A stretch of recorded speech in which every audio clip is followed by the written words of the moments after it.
जय हिंद।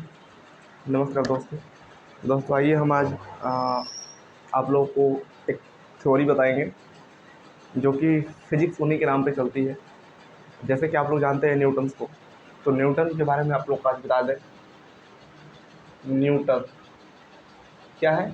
एक साइंटिस्ट है, वैज्ञानिक है। इन्होंने कई सारे लॉ दिए हैं जिनको हम फिजिक्स में पढ़ते हैं। तो इनकी जो लॉ है वो इसका टाइम पीरियड है 6087 AD में। इन्होंने एक प्रिंसिपिया, इनकी बुक है, क्या है? प्रिंसिपिया।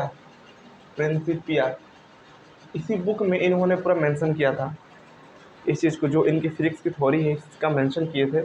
और मेंशन करने के बाद से ये बताते हैं कि इसमें कई सारे थ्योरी दिए हैं। ठीक, तो दोस्तों हम सबसे पहले आप लोग को एक चीज़ बता दें कि ग्रेविटेशनल लॉ ऑफ न्यूटन्स,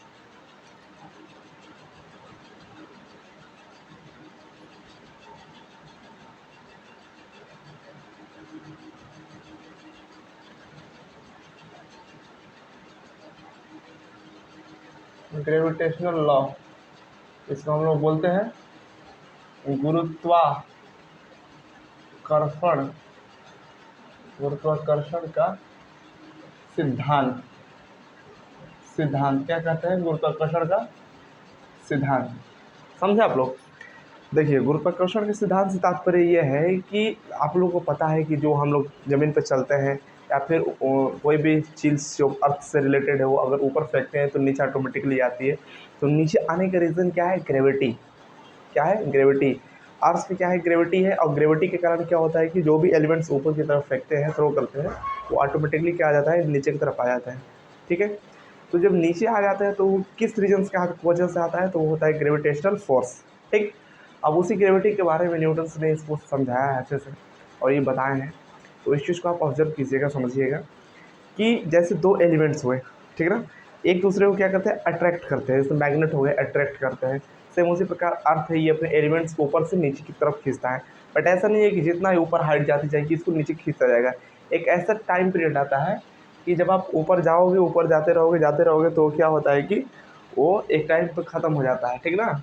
जैसे कि मान लो कि अब ये अर्थ हो गया, हम लोग का अर्थ हो गया, तो अर्थ से कुछ भी अगर ऐसे आप जा रहे हैं तो उसका एक लेयर बनाया गया है।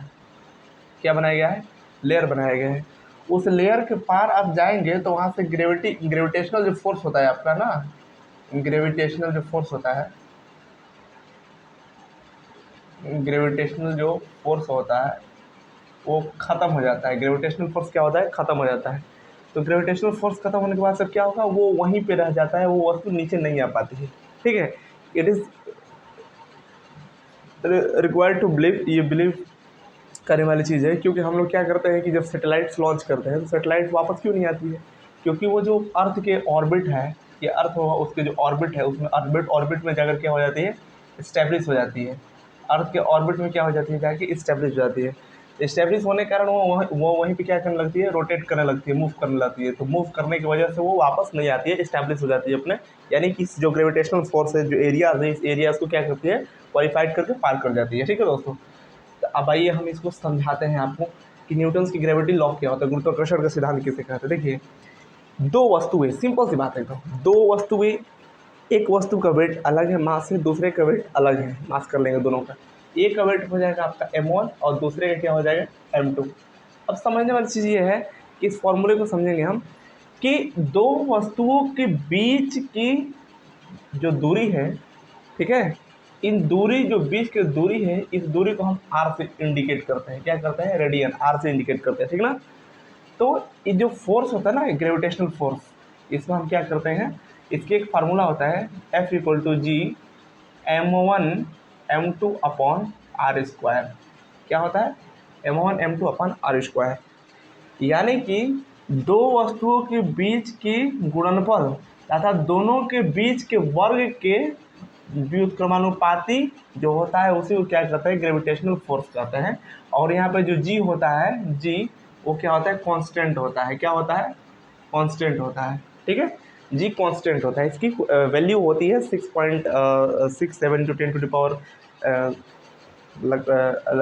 26 या 24 के आसपास होती है। तो ये होती है इसका वैल्यू। ठीक। अब देखिए, तो आप इस चीज़ को समझ गए होंगे कि दो वस्तुओं के बीच, यानी कि एक ये एलिमेंट्स आर्टिकल हो गए और एक ही आर्टिकल हो गए, दो वस्तुओं के बीच की दूरी जो होती है वो r है, और दोनों वस्तुओं के बीच के मल्टीप्लाई करने पे ये m1 m2 आ गया, और दोनों के बीच के वर्ग की बीच करवाने से क्या कर देते हैं, डिवाइड कर देते हैं, वही क्या होती है, ग्रेविटेशनल फोर्स होती है। ठीक है, यानी कि दो वस्तुएं जब आपस में एक दूसरे को खींचती है अपने तरफ, तो उन दोनों वस्तुओं के बीच की जो वेट होता है, उसी वेट को हम क्या करते हैं, उसी वेट को क्या करते हैं हम, मल्टीप्लाई आपस में हो जाती है। मल्टीप्लाई होने के बाद दोनों के बीच की जो डिस्टेंस होती है, उसी डिस्टेंस से क्या हो जाता है, वहाँ पे डिवाइड हो जाता है और जी कांस्टेंट रहता है, यहाँ से वैल्यू आ जाती है। अब आते हैं motions, Newton's law of motion, law of motion, law of motion, ठीक है ना। लॉ ऑफ मोशन जो होता है, न्यूटन लॉ ऑफ मोशन जो होता है, इसमें तीन होते हैं। ठीक, पहला होता है जब कोई वस्तु अपने मार्ग पे चल रहा हो, एक समान चाल से चल रहा हो या स्थिर हो, तो वह तब तक वह अपनी अवस्था में बने रहने की प्रयास करेगी जब तक उस पर कोई बाह्य असंतुलित बल लगाकर उसके अवस्था में परिवर्तन न किया जाए। अब बात समझे हैं, वो वस्तु तब तक अपनी गति की अवस्था या फिर एक समान स्थिति की अवस्था में तब तक बनी रहती है जब तक उस पर बाहरी कोई बल न लगाया जाए, तब तक वो अपने सेम पहले वाली अवस्था में ही रहती है। कौन से, कोई भी वस्तु हो। इसी नियम को क्या कहते हैं, इसी प्रिंसिपल्स को क्या बोलते हैं, न्यूटन के फर्स्ट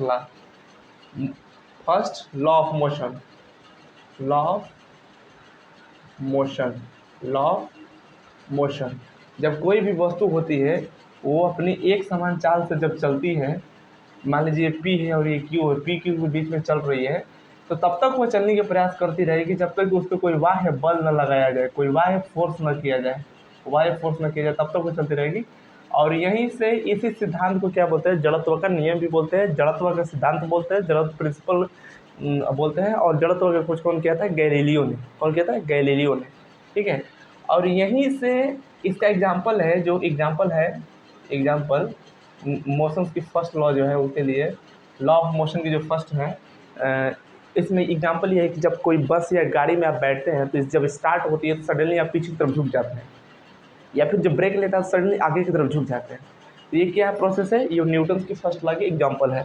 और सेकेंड देखिए क्या कहता है, second law of motion, law of motion, second law of motion, ये कहता है F इक्वल टू एम है, कुछ नहीं याद करना है। ए यहाँ पे क्या एक्सेलरेशन है और एम क्या है, मास है, यानी कि F equal to mass multiply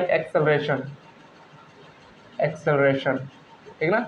इसी दोनों को क्या कहते हैं, इसी थ्योरी को क्या बोलते हैं, न्यूटन की सेकेंड लॉ बोलते हैं। ठीक, अब देखिए, यानी कि जो द्रव्यमान होती है और जो त्वरण होता है, उनके दोनों के मल्टीप्लाई F के इक्वल टू होता है, इसी को न्यूटन के सेकेंड लॉ बोलते हैं।